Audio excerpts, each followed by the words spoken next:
I hate to break the fishing news up, Yaremchuk, but I'd like to speak about the ice hockey. Congratulations, you're one of the 13 listeners of the Real Life podcast. We just traded a migraine in for like an orgasm. Might want to mark that down, Yaremchuk. Yep. All of my projects are on schedule until they're not. A member of the Nation Network of Podcasts. About as funny as we're going to get today. Welcome in, episode 182 of the Nation Real Life podcast. I'm Tyler Yaremchuk. Joining me for today's episode is Bag Milk, Jay. Oh, there's Chalmers popping in right as we start recording. Wanye's here as well. Wanye is riding in the brand new NationBeer G-Wagon. What's that experience like? It is amazing. I'm providing no value to anybody except I'm riding shotgun, looking at people in their cars, and flexing. There's a bit of an echo on your mic. Oh, yep, there she is. So we'll get that sorted out. But Chalmers, thanks for popping in right as we started recording. You're cruising around as well. Hi, guys. Yeah, I'm cruising around, job site to job site. Now I'm getting to go pick up some lumber. So how's everybody doing? No? Doing very well. I saw that the NationBeer whip yesterday. Jared had to boot for me because I have no ID right now, and the fine folks at the liquor stores don't believe that I am the age that God created me at. So blessed for Jared and Sales dropping me off some NationBeer yesterday. Did you lose both your passport and license at once? No, I went to re-register my vehicle and I needed a new driver's license. So I was like, oh shit, okay, fine. And then when we got back from Vegas in February, I just accidentally forgot my passport at my sister's house. Wow. And I haven't been there in 3 months because of a pandemic. So what are you going to do? I'm ID-less. You do not exist. I do not. I'm off the grid. That's no good. Have you ever lost your passport and your ID at the same time? Have been absolutely identificationless? No, this is the first. This is not a good feeling. I have had that happen. Yeah, so I'm just... No one. I'm just running with that the old paper printout right now. That's all I got. Oh, yeah. That'll get you nowhere. Especially not when I need beer and look like I'm 12. Yeah. Well, we're also, I should let everyone know that coming up in about 20 minutes on the podcast, we're going to be bringing in our guy Emad from YEG Burger. He's going to chat to us a little bit about an event we're doing with them with the Nation, or a Nation Burger event. Is that what we're calling it, Bag Milk? It is called the Nation Burger Combo. There you go. And that is tomorrow for $20. No, tomorrow. Well, this is also including the Gagner Burger Chalmers, which was available all month. Oh, shit. Okay. I mean, we've only got a few days left, so if you're getting out to YEG Burger, you got to do it now. We'll also chat to him about how he makes his burgers so delicious and about the experience of working with Sam Gagner. Emad's an Oilers guy, proud sponsor of my pregame podcast, which might be coming back. Shout out to Frank. Was that Frank?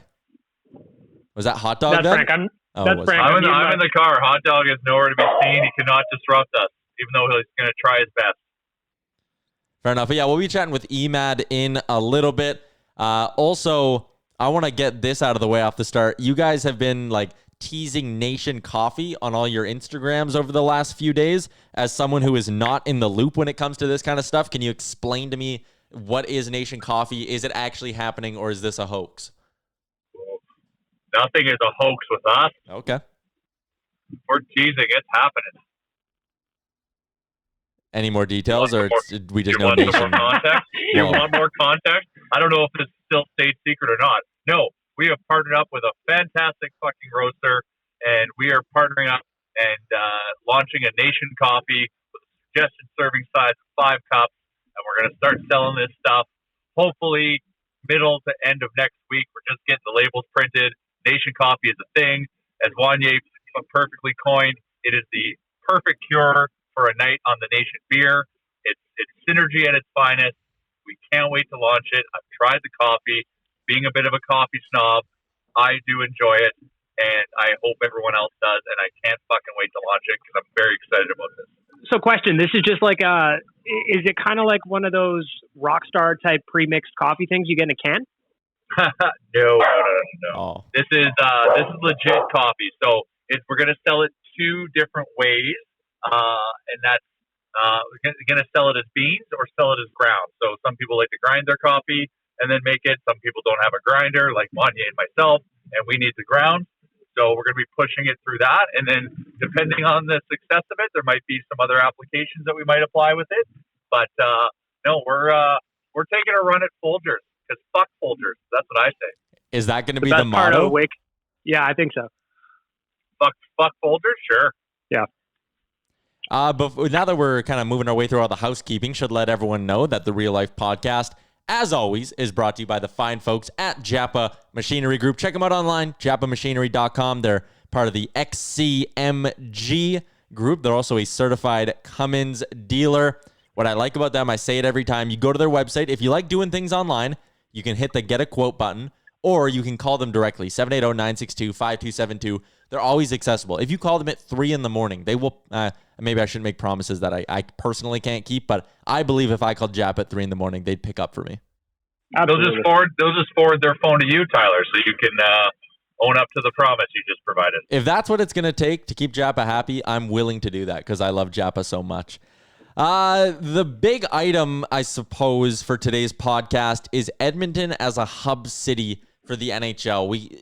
Earlier in the week, we got Gary Bettman coming out saying he's confirming the 24-team format. Devin Dubnyk came out last week and kind of said, like, yes, the format's confirmed, but nothing else is. And it sounds like it's not certain that they're actually going to play these games, but if they do return, we know how it'll work. We know it'll be 2 hub cities. And around these parts, you've had Jason Kenney, Dina Hinshaw sort of putting a little bit of pressure almost on the federal government to waive that 14-day period. Some people think it'll be a good economic boost for the city of Edmonton to have Rogers Place in the downtown core as a hub for the NHL. But I kind of wanted to go around the table and get your guys' thoughts on that. And I'll start with you, Jay. Edmonton as a hub city. Do you like it just because you're an Oilers fan, or do you like it because you actually think it could be good for local businesses? Well, I think it's good because it's a safe place to do it, globally speaking, right? I think, you know, if Dr. Hinshaw is going public saying that, you know, this can work here, like that means a lot coming from her. It's not anyone trying to force a narrative. This is coming from someone whose job is to oversee the public's health. So I think from that perspective, it's huge. Yes, of course, as an Oilers fan, I want everyone to come to Edmonton. I want all these pending free agents to come to Edmonton and see that it's fucking awesome. So when it's time to sign them, when we go on when our window opens, which is already open, we can get these guys to come join us.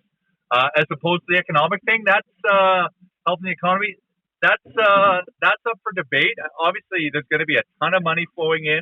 It's going to be going into a very kind of focused niche pocket of our economy, but there's going to be a bunch of people are going to be getting jobs from it. That's good. I know, like Rogers Place, when it's fully functional, it's basically the size of a small city in terms of how many people are working there behind the scenes. So the fact that gets activated, gets a bunch of people to work, that's good. Obviously, right.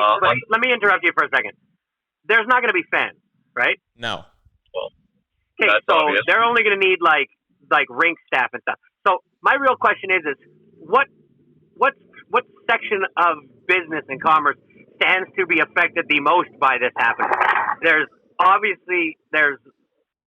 food services, because all these players are going to need to eat, and I highly doubt they're going to have teams flying in chefs and doing like full team meals for them. So there's accommodations for the players, and there's food and beverage that these players are going to need.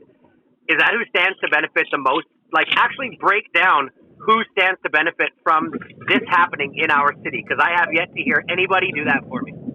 Well, yeah, that's why I'm saying it's going to be kind of like a focused little portion within our economy that's going to be. But on who? So does it? It's going to be the hotel. Well, okay, let's walk through this. Players need to stay somewhere. So we've got the hotel.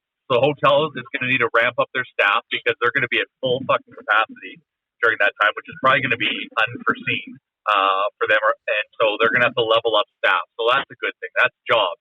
Now, who's getting the profit from it? Obviously a singular entity, so not the overall economy, but there's going to be, some increased jobs. Rogers Place, yes, there isn't going to be fans. So from the vendor side, yeah, there's not going to be staff, but just from the whole rink operation side, that's going to ramp up. I don't know if you've been into the underbelly of Rogers Place, but because our good friend Larvinen won me a barbecue, I got to drive the Nation truck right into the fucking belly of the beast and see how many people are working behind the scenes that will be coming back to work. So it's not thousands and thousands of jobs it's going to create, but there's going to be hundreds of jobs for sure that are going to be back to normal, not back to normal, but created as a result of this. You're not going to see, people going to, I don't think they can go to West Edmonton Mall and start stimulating the stores there, because I think they're going to kind of control the experience and limit the exposure to the players and try to create some sort of bubble. So it is going to be niche, but there is going to be some economic activity from this. But you're right, Chalmers. There hasn't been anything concrete, but there's going to be a ton of money that's going to flow into our city as a result. I'm not asking because I don't want this to happen. I want this to happen more than anything. But I just don't want to sit at get-togethers or hear people say, oh my gosh, this is going to be great for our economy if this becomes a hub city. This is going to be fantastic. I don't want them to have to do their own thinking as to why that is. That's an easy statement to say. This is going to be great for us. But nobody, I think it helps when guys like you, Wanye, who you think of the factors that not many other people think about when it comes to having Edmonton as a hub city. And maybe you can help people not sit at a party and say, this is going to be great for our economy without being able to actually explain why that is. You want me to tell you something? Am I echoing or am I okay? You're good. You sound great. Listen to me. Do you mean to tell me the entire Eastern Conference is going to be playing nonstop hockey in Edmonton? Is this what we're saying? Yeah. Basically, what they're looking at doing is 14 teams in 2 cities. For how long? 12 teams in 2 cities, sorry. For how long? Could be a couple months. You mean to tell me, as a puck bunny in spirit, half the NHL is here to bang for 3 months and they can't go anywhere? Well, that hasn't been determined yet. You mean to tell me that the puck bunnies of Edmonton are not allowed to touch any of the players because they're all in quarantine? Is that what you're telling me? This is the best of times and the worst of times to be a puck bunny in the NHL in Edmonton. They're all here, but no one can touch anything. So the puck bunny economy will suffer. Yeah. Economy. Everyone's getting condoms, and the condom sales will go through the roof. But I do think there's going to be, if there's 12 teams full of players, each team's allowed to bring 50 people. That's a lot of people that need to eat. They're going to have, there's going to be restaurants around the area that are going to benefit. There's going to be, booze sales is going to benefit all the surrounding areas. If dropping 1,000 people in Edmonton and having them stay here for 8 weeks, Patrick Kane can only spend so much money here, even though he's not in the East, when everything's shut, right? On the one hand, it's awesome. You're like, Edmonton's just as fun as Manhattan right now, but it's because Manhattan is completely closed. On the second half of that, though, I don't think it's going to be that big of a boost locally necessarily, but restarting the games and then gambling and everyone ordering extra wings now because they want to watch the game and shit, that's where the real benefit is.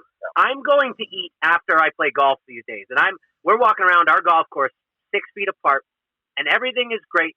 But then we go upstairs and we sit at a table no further than a foot apart. Now, places downtown where these players are going to potentially stay, they're open. Like, these players are going to go out. I mean, they're going to go out and they're going to sit if they're allowed. Like, that's, I don't even know if it's allowed. The next big thing is I think if they're hockey. Chalmers, sorry to interrupt you. I think they're going to have to maintain a stricter quarantine than normal civilians. Right? I would expect that too. I would expect them to be in a bubble, maybe not even allowed to go to Joey's Bell Tower. It'll all be in the Joey's will deliver, but they're all in their sealed off banquet room in the hotel. See, and John Tavares said they don't want that. He said the players want to have some sense of normalcy, and he doesn't want it to just be hotel to rink, rink to hotel to rink, day in, day out. What John Tavares doesn't understand is that if 2 cases are not going to shut down this whole thing, but you open up that little bubble and it gets penetrated, and all of a sudden some sort of little outbreak happens. Yeah, it's all done. It's all fucking done.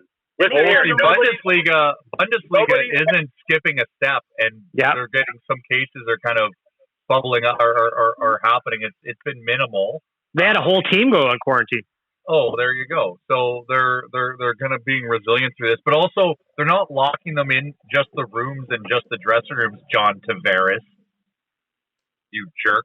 We're providing you a fucking golf course that is locked up, that's been locked up for you to use. We're providing outdoor amenities. We're going to be providing adding as much lifestyle into this biosphere as we can. We've created a pool of 700 bio-quarantine puck bunnies to choose from. Yeah. They're all in self-quarantine. They're all being tested hourly. You'll be fine, John Tavares. Don't worry. Yeah, it's interesting for me. Like, there's a part of me that looks at this and it's starting to feel really political with the Alberta government, like pushing the federal government real hard to lift the 14-day quarantine for professional athletes, which they did in the States. So I know you guys, I mean, specifically Jay and Wanya, you guys running a couple local businesses, you've seen these, you've had to go through these problems firsthand. Is it smart for Alberta or Canada to lift this 14-day quarantine for professional athletes? Like, is it okay to risk a potential outbreak because of an athlete coming in for the sake of bringing the NHL to Edmonton? Or do you think we need to err more on the side of caution with that? It's a necessary step. If they test everyone before they board on that plane to come to Edmonton and they test negative, then at least we've taken a measure to reduce that risk that you just talked about. But it's a necessary step. I'm not worried about any risk coming to Edmonton. If they're going to come to Edmonton for the NHL, come bring all the risk you want. I don't give a shit. Okay, but what's the benefit? I want to watch it. But does it matter if it's hockey in Edmonton or hockey in Columbus, Ohio, Chalmers? Because you're still going to be watching it on TV. No, and that's why.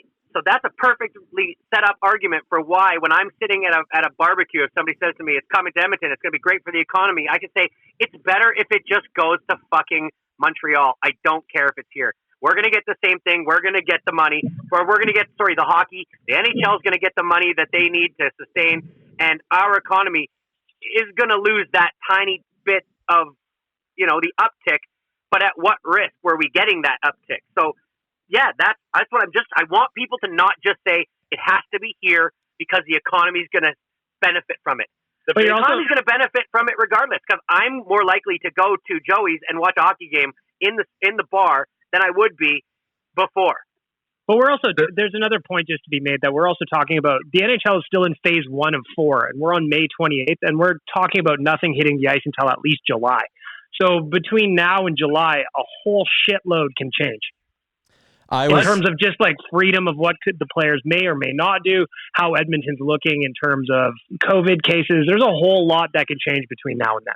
Of course, but let's operate as if it's all coming back. And really, that's what the fucking big thing that matters is that all this is happening, and why Edmonton is being pushed for a hub city is we're doing our best to bring hockey back.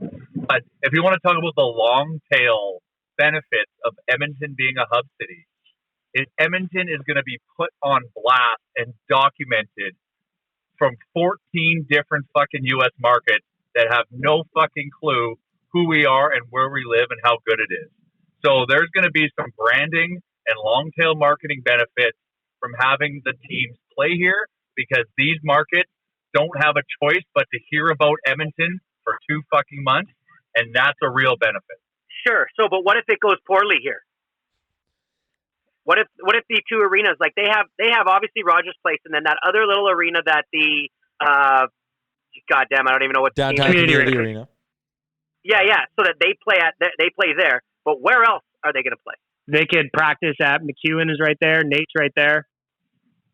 Yeah, Nate's right there. McEwen doesn't have a rink, though, do they? They just use the downtown rink. No.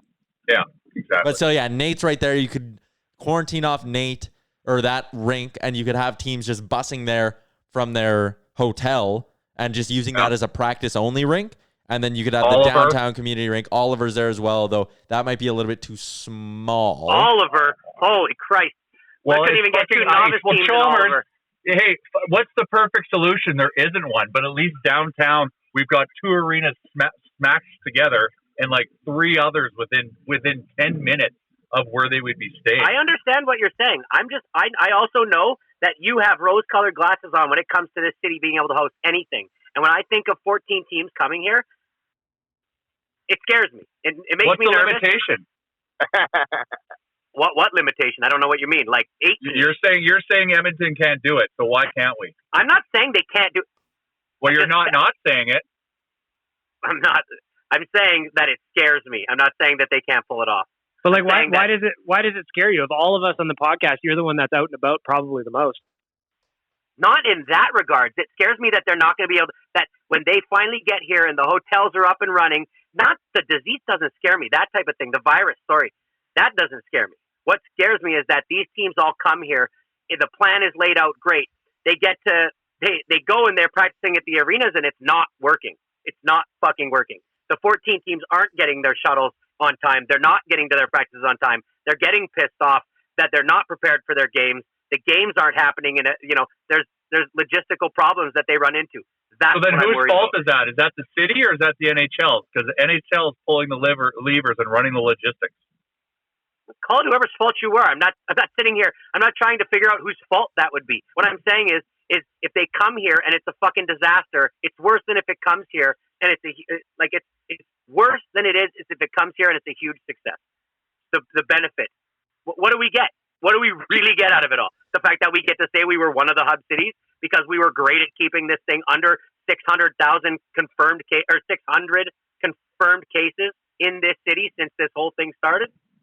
Like, to quote Michael Jordan, why would I worry about a shot I haven't taken yet? You know what I mean? It's like there's a lot of people out there whose jobs are to worry about the shot that hasn't been taken. I agree. Well, let them do their jobs. You know, they need to do their job. You know the queen of that is Dr. Hinshaw. Sure, but you want to sit here and have five guys that just say Edmonton is the best place for this. This is absolutely perfect. Don't question anything. Let's just do this. Let's have it here. And you want to be the guy that sits next to Joe Euler and they say, oh, this is going to be great for the economy. And you say, who stands to benefit the most? And they go, I don't know. Just simply throwing out my concerns. Well, think about Joe Bus Company, who's sitting on fucking buses who can't use them right now, who's now going to get a contract to drive hockey players to and from.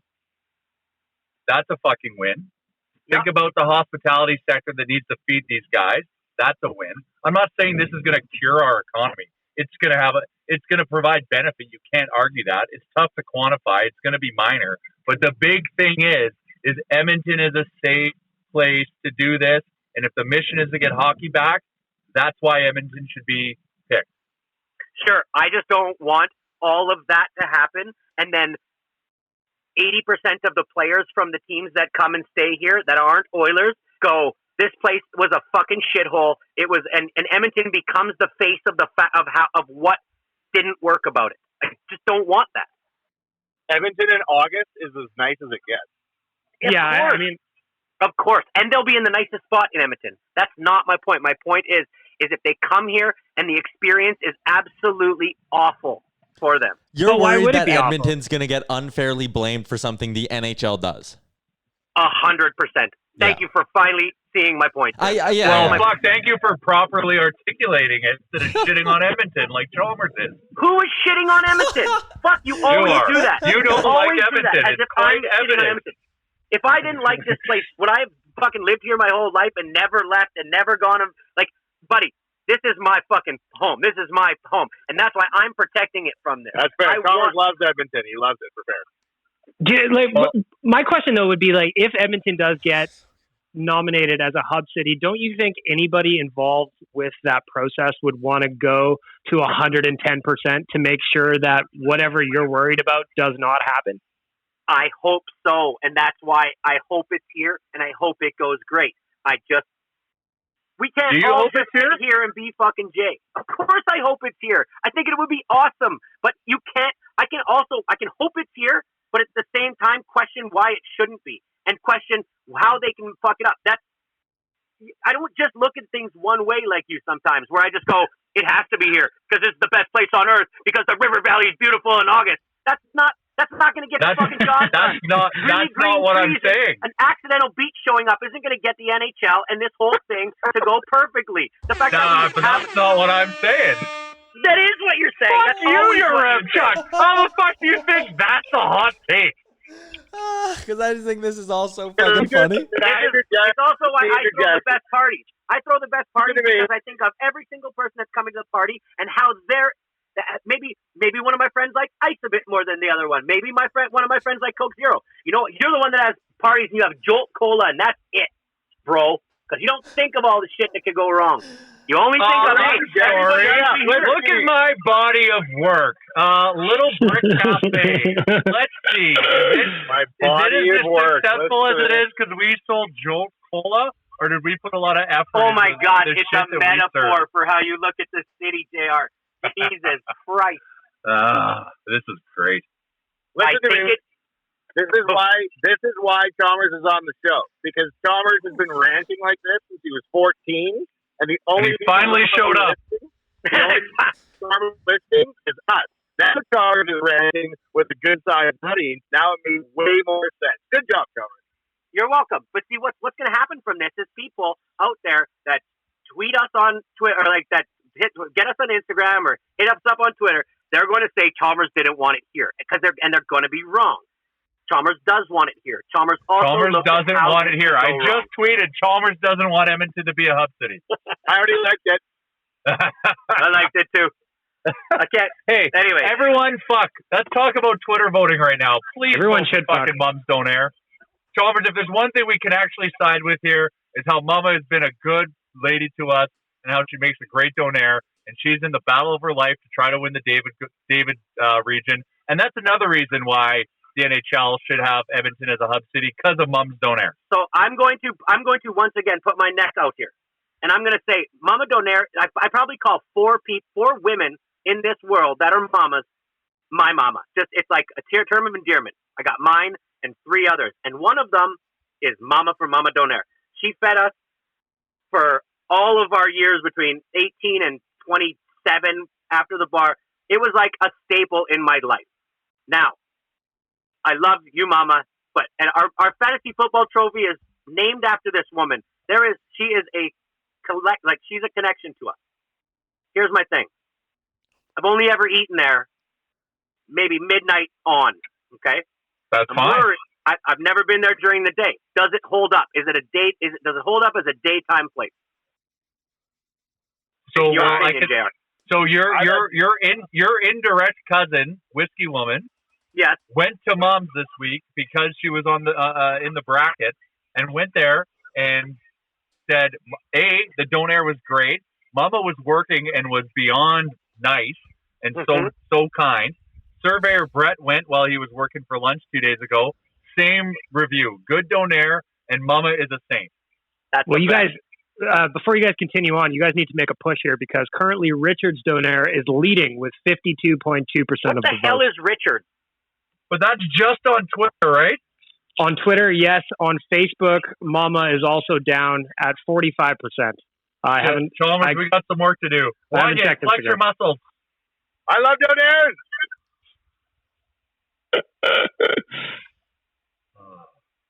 Speaking of local restaurants, we yelled and we're like 5 candles and all snuffed out.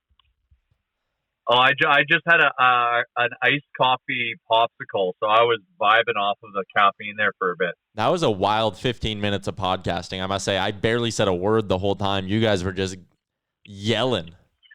Jay brought his body of work into it, like he was Meryl Streep winning a Tony Award. Do you know what the other thing though is? I took offense to Jolt Cola.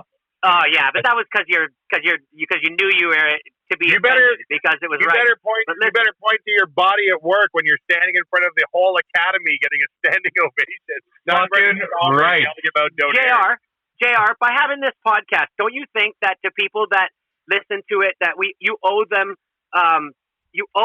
to not just constantly tell them what the same Joe Oiler's going to tell them at a barbecue? Like, not to just, like, we all know the city's great. We all know that. Don't you think it's your duty to educate them as to why they should think that way, or why it's better to think that way? And I think I've been very concise why I think Edmonton should be a hub city. And what did I lead with? I didn't say because I'm a passionate Edmontonian. I said it's because it's actually a safe place to do it. That's why Edmonton should be a hub city. And then I talked about the other elements because that was something you asked me my input on. My opinion why Edmonton should be a hub city is donairs, but also the fact that it's a safe place. It's probably the safest market in any NHL city. Like, I don't even know what to say. What's the other city that they're talking about right now? Is it I've got the list for you. Toronto is just laughable. Like, this is unbelievable. Yeah, that's why I'm not shocked Toronto would say Toronto. I've got the list for you here, boys. It's Chicago, Columbus, Dallas, Edmonton, Las Vegas, Los Angeles, Minneapolis, St. Paul, Pittsburgh, not there. Toronto, and Vancouver. fuck, get us out of Vegas. Like, Hold on. as long as the Oilers don't play there, we want every other team there. If the Oilers are not in Vegas, then fuck yeah. It'll be Vegas Minnesota and again, Columbus are my predictions. Can you please say the city in Minnesota again, Bagnell? Yeah. Minneapolis. Oh, no. Minneapolis. Sorry, I threw another N in there. I threw in a couple extra N's in there. Minneapolis. But do you know that it's not Minneapolis? Or is this I like do. when I thought it was pronounced asterisk? Yeah, so I threw I threw a couple of extra N's in there. A couple of bonus N's got for the enough fine going folks. on right now, Bag Milk. It doesn't need you talking shit about its name. Hey, guys. Minneapolis. We've done Cousin to Minneapolis. We've done a lot of talking about local businesses, and I think it's time we bring our friend Emad into the conversation. So I'm going to hit. I wonder if he's been to Minneapolis. Probably not, but we'll wait for him to pick up here. Excited to talk to him a little bit about the experience of working with Sam Gagner. I know he's a big Oilers guy. He's got the Gagner Burger out now at YEG Burger. I love the fact that he is a sponsor of the Oilers Nation pregame podcast. One of my favorite spots. I remember the first time I ever had YEG Burger. It was at the Oilers Nation golf tournament. Emad served it to me himself, I believe. It was delicious. I shot great on the back nine, and now I have it. It's my go-to Sunday hangover meal when I'm watching football on the couch. Emad, how's it going? Welcome to the Real Life Podcast. Good, brother. How are you? I am good.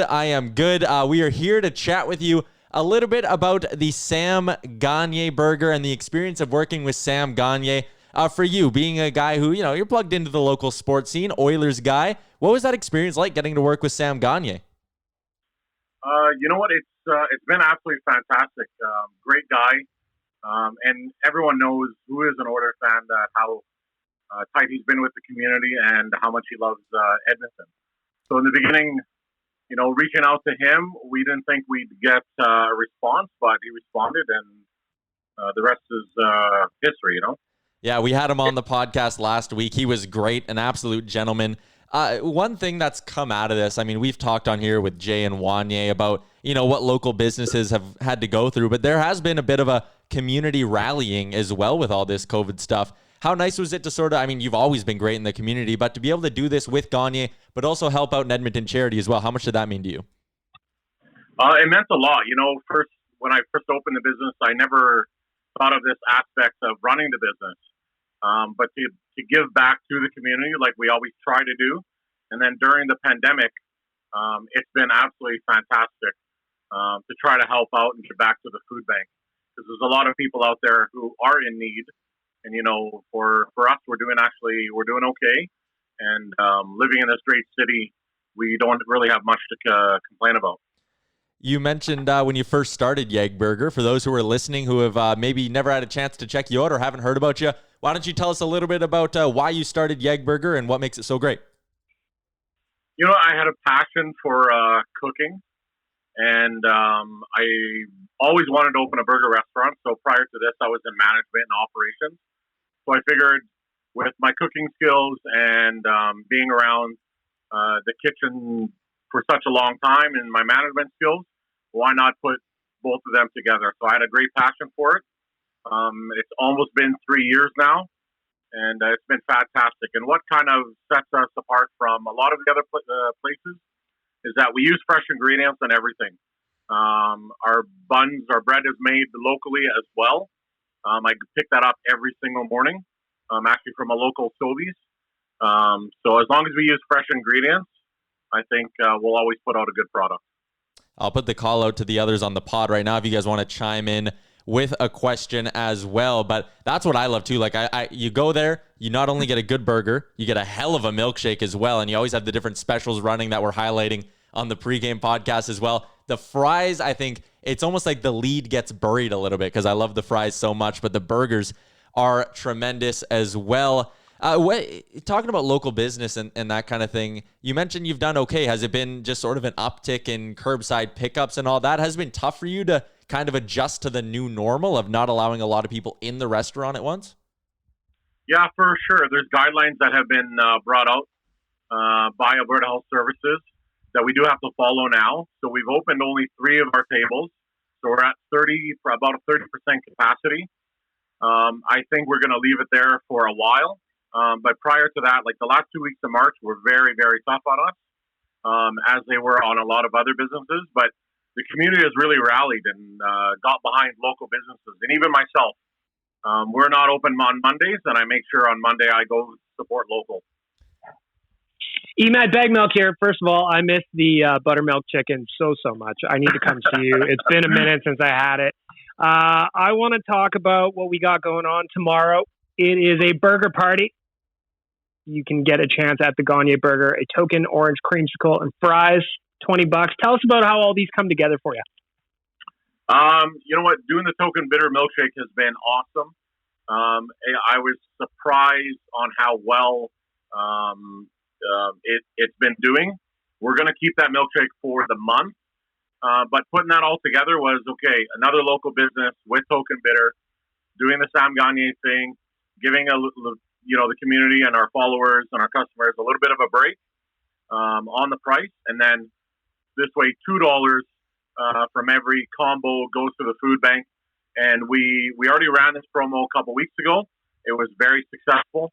And seeing how we're doing this with the nation this week, I hope it's even more successful. We're ready for everyone to come down tomorrow and try it. I can't wait to get down there myself. Tyler, one more question I have is, when Sam Gagner put his burger together, Emad, what were your kind of thoughts about how he kind of composed his sandwich? You know what? I'm more of a classic guy for sure. When he's like, I want guacamole or avocado on it and hot sauce and feta, I was like, okay, whatever you want. I'm not going to argue with the guy. But honestly, when I first tried it, I put a little bit of my spin on it. I added a jalapeno aioli with the jalapenos, and we okayed that with him. When I first tried it, I was like, "Wow, this is a fantastic burger." It's very different, but very good. We tell people it reminds us of a jalapeno popper. One of my favorite things about YEG Burger is the different milkshakes of the month, the burgers of the month. I got to ask, do you come up with all of those ideas on your own? I'm inspired, by social media, Food Network. I take some ideas and kind of put my twist on them. But yeah, it's been a little tough some months. Honestly, I'm glad Sam got on board last month. I had a brain fart and I was like, I don't know what to do. And then when he reached out, I was like, you know what? That solves a problem for me, and it's been pretty good. But yeah, I try to come up with everything myself, and then some customers may throw us some ideas. You're an Oilers fan, obviously, right? Absolutely. Okay, gotta ask. We went through this question a couple weeks ago on the podcast. What is your first ever Oilers memory? What's your, when you first think about, whenever you started watching them, what's memory number one for you when it comes to the Oilers? I was a kid growing up in Castle Downs, and actually I grew up, it's funny, I grew up like a block away from where the restaurant is. And when I was a kid, I watched the Oilers, and when they won the Cup, Grant Fuhrer actually lived in the community. So he celebrated his day of the Cup at Orlando's, which is like a local pub that's close to us. So for me, I remember one of my good friends, and I'm going to give him a plug right now, Mo Sharara. One of my good friends, his dad was a photographer, and he was inside. And I remember I was young, like 7 or 8 years old. And he grabbed me and my brother and brought us in Orlando's, and where all the Oilers were, partying. And it was fantastic. So we took a picture with the cup, and that's one of my fondest memories for sure.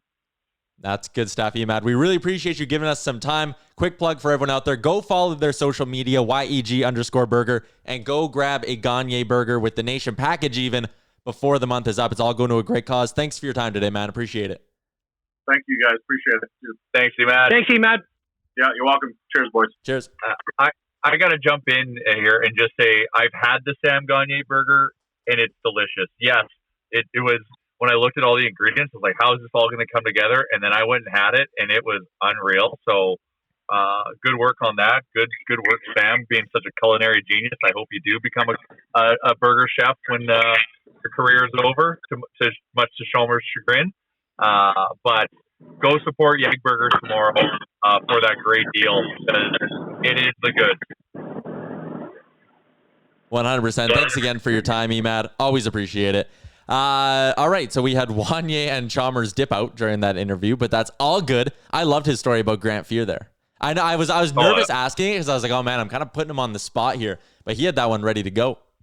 Oh, I don't think that's a memory you forget. So No. he's fortunate to have something pretty crazy like that happen to him. So that's super cool to hear. It's just like one of those things too. Like as he was saying that story, my first thought was when you're a kid like that and you get the ability to interact with an Oiler who obviously looks larger than life to you when you're that age, that will lock you into a fandom for life. And it's cool that he got to have that experience. It was kind of like I know I pump Carnival of Champions all the time, but like going to that when I was a kid, interacting with Doug Waite, shooting foam pucks at Fred Brathwaite, all of that stuff locked me in as an Oilers fan for the rest of my life. Yeah, man, 100%. You even tell the story about, getting a chance. It was Bill Ranford, right? When you'd go wait in the bowels of Rexall Place for autographs. That's right. Yeah. And he spent I said it a couple weeks ago in the podcast. He spent a couple minutes. And to me, it felt like an eternity. It was probably 30 seconds if we're being honest, but him spending 2 minutes pretending like he actually cares about what I was talking about as a 7-year-old kid, that's forever stuff. You'll never forget it. We're on the topic of the Oilers and doing good work in the community. So I want to give some love to Ethan Bear. This is something we had up at the Nation right now. He lends his voice to the hashtag Protect Our Elders campaign. It's really cool. The full story is up on the Nation. We've sent it out on our socials as well, right, Bagged Milk? That's correct. Yep, you bet. Ethan Bear's done a great, he's so young in his career and he takes on a lot of responsibilities like this that he by no means has to, but it's great to see him step up in the community like this. A lot of Oilers getting involved with good local initiatives over the past few months, which is great to see. And now hopefully this team gets a chance to do some damage in the playoffs as well. I feel like they're doing a good job of building up some solid karma here. Maybe it'll come back in the way of solid calls in the postseason. Oh, you got to appease the hockey gods. So support your community and hopefully that comes back in spades and gets us a deciding bounce in a game-clinching series or series-clinching game. Just a note before we move on the Ethan Bear and the Protect Our Elders initiative, there is a contest. The link's all included in the article. It's up on Oilersnation.com for kids to win a chance to have a Zoom call with either Ethan Bear or Zach Whitecloud, as an example from the Vegas Golden Knights. So really cool kind of initiative here, and they're also being very generous with their time. So if you got some kids that are interested, definitely go and enter the contest. Do it up. Again, links on Oilersnation.com. It's under the quick hits menu on the top, or just under the headline part of the website. Jay, we didn't get a chance to talk to you about this last week, but with the playoff format being locked in, if it happens, Oilers going to be taking on the Blackhawks. Does that scare you at all to go up against a team with Jonathan Toews, Patrick Kane, Duncan Keith? So, okay. Kinda and I don't want to, and I just want to kind of get it out there and then focus back on the positive. So, this is a veteran team, except for their blue line's kind of a little bit it's kind of half young, half veteran now. But we're asking these veteran guys who haven't had to have the wear and tear of a regular season for 2 months now to try to put it together in for a short period of time. That to me is a bit of a concern because, and I kind of just want to leave it at that. They're not beat up. They're not bruised. They're not tired. They're not this. And yes, they're older. But I think, having this rest is actually a bit to their advantage. And I just, like I said, that's all I'm going to say about that. I'm pumped the Oilers are not getting a bye. I think it's fucking perfect that they play in the play-in side, just because it'll get their playoff legs underneath them, and I think that'll be a competitive advantage going into the next series versus their competitor there. So, a little bit scared, but more so in the positive. Also, Connor McDavid has got 2 more months of healing. His knee is now better. Leon, these guys that maybe had some bumps and bruises, Nuge, who can get kind of wear and tear, kind of weigh them down a little bit, is going to have that under it. So, it's also to our advantage, too. So, I'm pumped to see what happens and how we hopefully shot out of a cannon to play that first round. I'm looking at it is I hope that guys like Connor and Leon and Nuge use this play-in series. It kind of puts a chip on their shoulder. Do you know what I mean? Where when things shut down, they were in second place in the Pacific. They had a 93% chance of making the playoffs. And now they have to do this play-in series before they quote-unquote officially make the dance or whatever the fuck we're calling it. Oh. I hope it pisses them off and we see them go nuclear. Because if any two dudes can do it, it's the guys who have won 3 of the past 4 Art Ross trophies.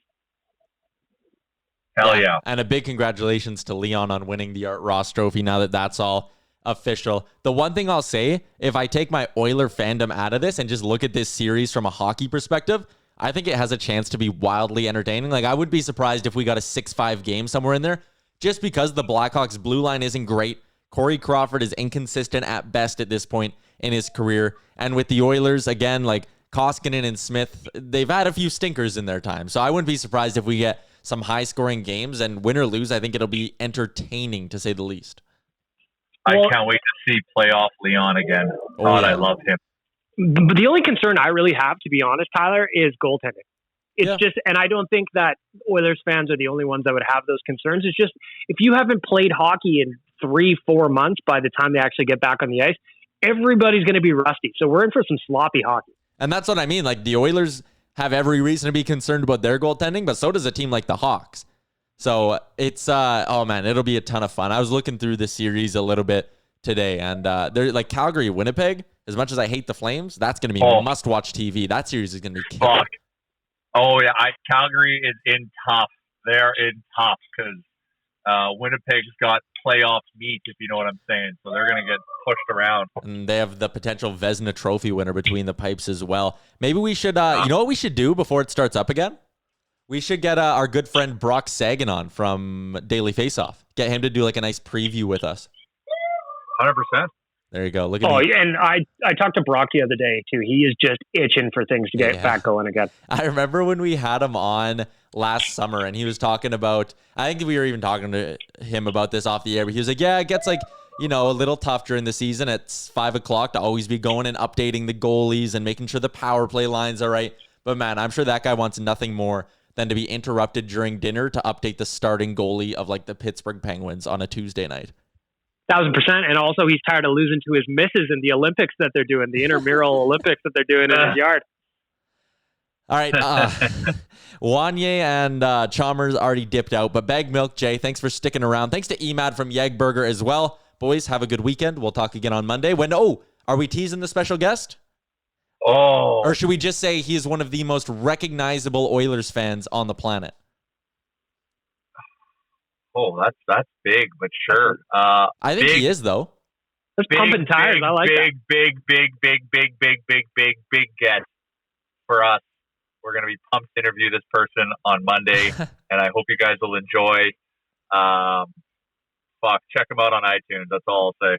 Yeah, put the song in my heart. That's all I know. Okay, I think we probably gave it away, but that's where we're going to end the podcast, on a bit of a teaser, because that's what good podcasts do. Thanks for your time, guys. Thank you. Episode 182 of the Real Life Podcast is over. Great job on making it through the entire hour of the Real Life Podcast. Don't forget to like and subscribe wherever you get your podcast from.